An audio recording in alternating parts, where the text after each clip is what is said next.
ये एक व्यक्ति का चार्ट है जिन्होंने अभी हाल फिलहाल में ये मेडिकल की पढ़ाई कर रहे हैं और साथ में टीचर के लिए भी पढ़ाई कर रहे हैं, दोनों के लिए पढ़ाई कर रहे हैं, मेडिकल और टीचर दोनों के लिए पढ़ाई कर रहे हैं। और इनका क्वेश्चन था कि मैरिज कैसे रहेगा, ठीक है, और मैरिज होगा तो कैसा होगा और होगा तो कब होगा और करियर सेटल होगा कि नहीं होगा। 2-3 क्वेश्चन थे इनके, ठीक है। तो मैं बस इनको एक ही बात कहना चाहता हूँ कि आप ना आपका जो चार्ट है थोड़ा-सा कॉम्प्लिकेटेड है चार्ट, इसमें कोई डाउट नहीं है, ठीक है। मतलब कॉम्प्लिकेटेड इन द सेंस कि थोड़ा प्रॉब्लम चार्ट में है। केतु लगन में है, ठीक है, और सप्तम भाव में राहु है, ठीक है। तो राहु केतु का लगन में होना मतलब जो सामने वाला जो इंसान है ना जिससे आप शादी करो, कोशिश करो कि उसके भी लगन में राहु और केतु हों तो अच्छा रहता है, ठीक है। वो मैचिंग मैचिंग हो जाता है चार्ट में, ठीक है। जैसे मंगलिक को मंगलिक चाहिए ना, उसी तरह से जिनके लगन में राहु और केतु होते हैं उनको राहु केतु ही चाहिए होता है, लगन लगन वाले को सेम वही पोजीशन, या तो सामने वाले का राहु लगन में हो और सप्तम भाव में केतु हो, कुछ इस तरीके की पोजीशन होनी चाहिए। मैं एक मतलब आइडियली नहीं बोल रहा हूँ कि होना ही चाहिए, मैं एक जनरल वे में बता रहा हूँ कि अगर हो तो अच्छा रहता है, ठीक है। अब बात करते हैं कि भाई इनका जो लग्नेश है वो कौन है, शनि, ठीक है। और 15 डिग्री का इनका लगन है, लगन में केतु है, ठीक है। तो लग्नेश शनि है, वो नीच का होके चौथे भाव में बैठा है, ठीक है। और बृहस्पति का डिग्री भी एक है, ठीक है। बृहस्पति 1 डिग्री का है और दूसरे भाव में मंगल बैठा हुआ है, ठीक है। तो दूसरे भाव में जब मंगल बैठा हुआ है तो जो मंगल है केपी कुंडली के अकॉर्डिंग तो मंगल इनका लगन में ही आ गया है, ठीक है। केपी कुंडली के अकॉर्डिंग तो इनका जो मंगल है वो लगन में आ गया है, तो ये मांगलिक तो है ही, ठीक है। तो इनको मांगलिक लड़की चाहिए सबसे पहले, तो सबसे बड़ी बात तो ये है, ठीक है। इनको मांगलिक लड़की ही चाहिए। उसके बाद में दूसरा बात ये है कि ये जो है इनको करियर को लेके है, तो करियर इनका बढ़िया हो जाएगा, कोई प्रॉब्लम नहीं है। इनका दशा देख लेते हैं, इनका दशा पीरियड कैसा है। 2027 तक तो इनका बुध का दशा दशा पीरियड है, ठीक है। तो इनका इस टाइम का पीरियड चल रहा है, बुध में गुरु का टाइम पीरियड चल रहा है इनका 2025 तक, 5/2/2025 तक, ठीक है। तो इसी टाइम पीरियड के अंदर इन्होंने क्या नाम है, अपना जो कोर्स है एसटीसी का कोर्स है वो भी करा है, और अब अगला जो कोर्स है इनका इनका मेडिकल का कोर्स है वो एक करने जा रहे हैं।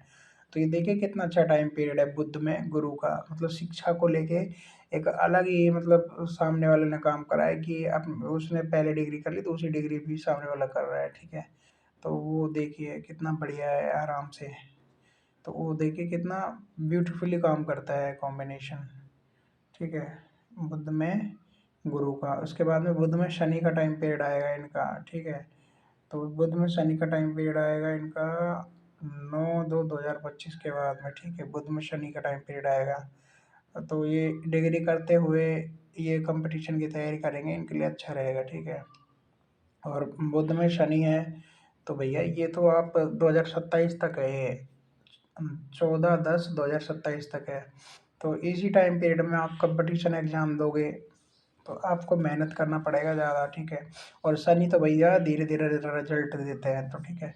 2027-2028 तक का जॉब का अच्छा रहता है, मतलब अच्छा रहेगा, इनका सूटेबल टाइम पीरियड रहेगा जॉब के लिए इनके लिए, ठीक है। उसके बाद में इनका केतु का महादशा आ रहा है, ठीक है। केतु का महादशा आ रहा है, केतु शनि के घर में बैठे 10/14/2027, ठीक है। तो केतु का टाइम पीरियड आएगा तो इन्होंने जो मेहनत करी है ना उसका फल इनको मिलेगा, ठीक है। इनको मेहनत करी है, जितनी इन्होंने मेहनत करी है ना ईमानदारी से, एक बात याद रखना कि शनि और केतु ना वही चीज़ें देते हैं जो आपने करी होती है, ठीक है। अगर आपने ईमानदारी से पढ़ाई करी होगी ना, ईमानदारी से इसलिए बोल रहा हूँ क्योंकि ना इनके केतु के और शनि के डोमेन में ना आपका लक वक कोई काम नहीं करता है कि आप किसी ने बोला कि लक काम कर रहा है। लक वक कुछ नहीं है, मेहनत करनी पड़ेगी आपको, ये आप गांठ बांध के चलिए। बुध में शनि का टाइम पीरियड है 2027 तक, ठीक है। 2027 तक है ना। और कब शुरू हो रहा है? 9/2/2025 तक। तो स्ट्रगल टाइम पीरियड है ये, आपको मेहनत करनी पड़ेगी जम के, ठीक है। तो वो है। उसके बाद में केतु में आपको आपका जो जॉब है ना वो आपको मिल जाएगा, ठीक है, अच्छे से 2027 तक, ठीक है। तो ये है टाइम पीरियड, मैंने इसमें डेट्स भी दिखा रखी है आपको, देखिए आप डेट देख लीजिए आप। देखिए 14/10/2027 में शुरू हो रही है केतु की महादशा। तो इस टाइम पीरियड में आपके पास में जॉब होगा एक अच्छा खासा, ठीक है, आप पैसा कमा रहे होगे इस टाइम पीरियड में। ओवरऑल ये है। और मैरिड लाइफ के लिए भी आप सेटल हो चुके होगे 2027 से पहले पहले आपका मैरिज हो जाएगा, ठीक है। केतु में केतु में आपको ये जो टाइम पीरियड है ना ये तो मैरिज का टाइम पीरियड है ही, और इससे पहले आपका मैरिज हो जाएगा, ठीक है। बुध में शनि में आपका मैरिज होने के ज़्यादा चांसेस हैं इस टाइम पीरियड में, ठीक है। इस टाइम पीरियड में ज़्यादा चांसेस हैं, पर केतु लगन में बैठा हुआ है, तो ये जो टाइम पीरियड है पहले आपको अपना करियर सेटल करना पड़ेगा। करियर अगर आपका सेटल नहीं होगा ना तो आपको प्रॉब्लम आएगी फिर, ठीक है। शादी में दिक्कत आएगी फिर आपको। तो अगर आपका मन कर रहा है कि शादी कर लूँ पहले, तो शादी पहले मत करना, ठीक है, पहले करियर सेटल कर लो, नहीं तो प्रॉब्लम आएगी। केतु का टाइम टाइम पीरियड आ रहा है 14/10/2027, तो शादी तो आपकी होगी, ऐसा तो है नहीं कि शादी नहीं होगी। और जितना लेट होता है ना मैरिज उतना अच्छा रहता है, अगर आपकी लगन में बुरे प्लेनेट मतलब बुरे ग्रह बैठे हुए हैं तो। मैं इसलिए बोल रहा हूँ ये बात क्योंकि है ना, जितने बुरे प्लेनेट बैठे होते हैं ना वो अपना असर है ना वो कम कर देते हैं, ठीक है। जितना लेट मैरिज होता है उतना अच्छा रहता है, क्योंकि आप बहुत सारा एक्सपीरियंस ले चुके होते हो लाइफ का, तो आप ना गलतियाँ नहीं करते फिर जल्दी से। और जल्दी शादी कर ली मान लो 19 20 21 साल में, तो और मान लो लगन में केतु राहु शनि ऐसे राहु शनि बैठे होंगे तो इतनी जल्दी मैरिज हो ही नहीं सकती। अच्छा, राहु और केतु बैठ जाते हैं, मैरिज कई बार जल्दी हो जाती है, क्योंकि उनका जो स्वामी है जिसके घर में बैठे हैं वो अच्छा बैठा रहता है, तो जल्दी मैरिज हो जाती है, फिर प्रॉब्लम आती है मैरिज में, ठीक है। तो ये इनका टाइम पीरियड है, ठीक है। तो ये टाइम पीरियड 2027 है। तो इसमें अगर ये इससे पहले पहले मैरिज हो जाएगी इनकी जहाँ तक है मुझे लग रहा है, पूरे पूरे चांसेस हैं इनके पहले मैंने मैरिज होने की। और अगर 27 में भी होते हैं ना तो ये भी इनके लिए अच्छा है, 2027 भी इनके लिए अच्छा है, मैरिज के लिए अच्छा साल है, ठीक है। 2025 इनके लिए करियर के लिए अच्छा टाइम पीरियड है। इस टाइम पीरियड में अगर ये जितनी मेहनत करेंगे ना ये उतना अच्छा रहेगा, ठीक है। तो पहले इनका करियर सेटल होगा फिर उसके बाद मैरिज,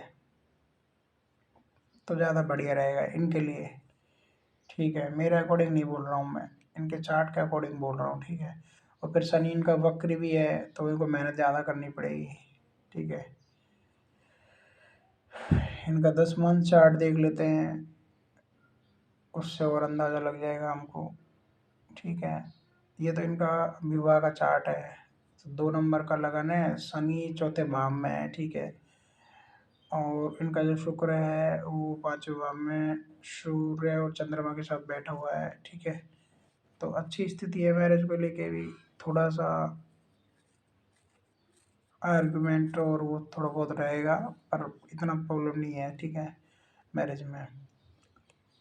ये इसका 10 मंथ चार्ट है। 10 मंथ चार्ट के जो स्वामी है वो भी शनि है। तो भैया धीरे धीरे मिलेंगी चीज़ें। सोचो एक बार में सब कुछ चाहिए, एक बार में नहीं मिलेगा कुछ भी, मेहनत करनी पड़ेगी बहुत ज़्यादा, ठीक है। अष्टम भाव में शनि चले गए हैं 6 नंबर राशि में, ठीक है। और 9वें भाव का जो लॉर्ड है वो 9वें भाव में बैठा है, तो भाग्य का इनको साथ मिलेगा, काम में भाग्य का साथ मिलेगा, पर मेहनत इनको करनी पड़ेगी, ठीक है। इतनी आसानी से चीज़ें नहीं मिलेंगी, मेहनत करनी पड़ेगी बहुत ज़्यादा। तो यही था ओवरऑल डिस्कशन इनके चार्ट का।